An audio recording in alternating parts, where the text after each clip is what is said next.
President Obama was in the Philippines talking about the new security pact that we reached with them, and a Fox News reporter asked him a question about his foreign policy being weak. Now, how many times have we gone over this? Bill O'Reilly does talking points seemingly every day calling Obama weak because of how he's responding in Ukraine and what he did in Syria and all this stuff. I mean, it's a common thing now on the right to just refer to Obama's foreign policy as weak, despite the fact that he got bin Laden, despite the fact that he got Gaddafi, despite the drone war that we're doing illegally, I might add, in Yemen and Somalia and Pakistan. I mean, the guy has fucking kill lists. How is that weak? I would like him to be more weak and not have the kill list, because actually backing off of these hawkish policies is the more intelligent thing to do. But nonetheless, Fox News doesn't view it like that. They think he's a pussy. And what did Obama do? Well, he finally had enough. He lashed out and he said, quote, "For some reason, many who were proponents of what I consider to be a disastrous decision to go into Iraq haven't really learned the lesson of the last decade, and they keep on just playing the same note over and over again. Why? I don't know. But my job as Commander-in-Chief is to look at what it is that is going to advance our security interests over the long term, to keep our military in reserve for where we absolutely need it. Typically, criticism of our foreign policy has been directed at the failure to use military force. And the question I think I would have is, why is it that everybody is so eager to use military force after we've just gone through a decade of war at enormous costs to our troops and to our budget? And what is it exactly that these critics think would have been accomplished?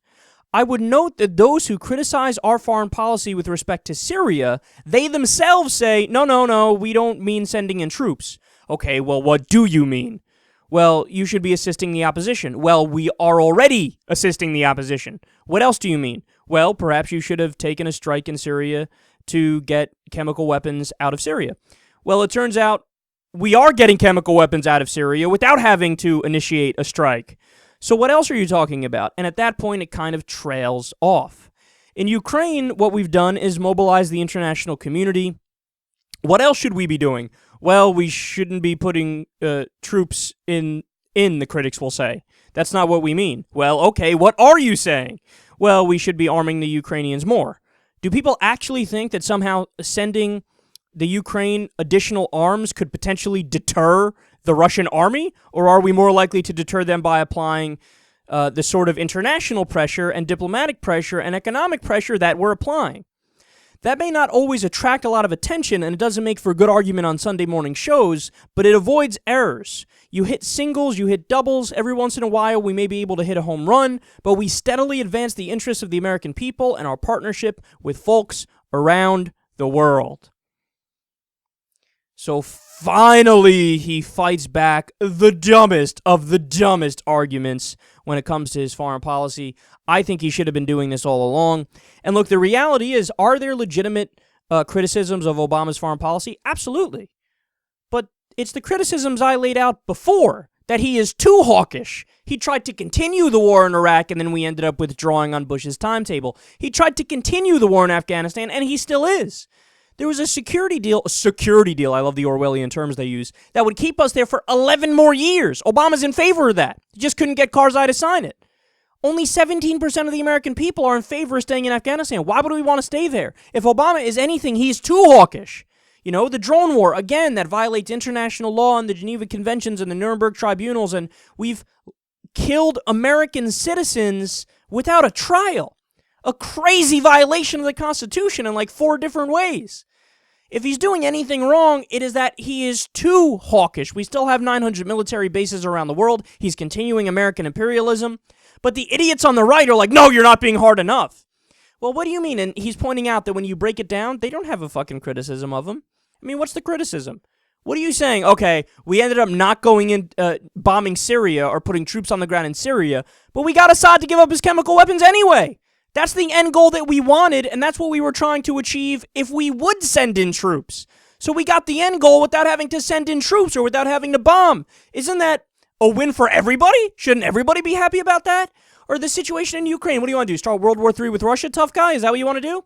All these fucking morons on the right who are so quick to use the military, bomb somebody, do something.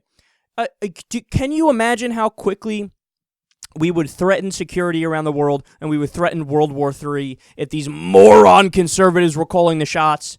All they want to do is fucking flex nuts and puff out their chest and walk around. Yeah, fuck it, attack them. Yeah, I don't care. What do you, invade Russia, do this, do that. Do you realize how stupid that is? And do you realize that when you look at the polls, the American people are against intervention in every single one of these places? Only 24% wanted to intervene in Syria. About the same number want to intervene in Ukraine. So what's happening is the right-wing establishment political class, they're dating themselves, you know? They live in this little bubble where Lindsey Graham, John McCain, Bill O'Reilly, where, yeah, we're tough guys. Yeah, we want to do this. Yeah, we want to do that. Yeah, we want to fight. Yeah, we need to use American might and military pressure.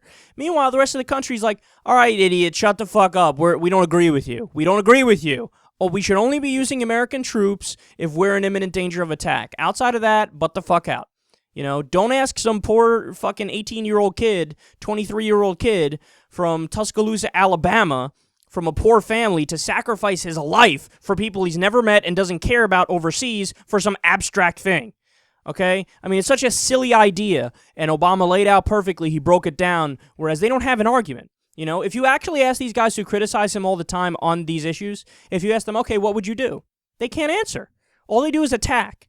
Oh, he's doing this. Oh, he's doing that wrong. Oh, he can't get anything right. Oh, he's terrible. Really? Well, what would you do, tough guy? What would you do? What would you do? What would you do in Ukraine? What would you do in Syria?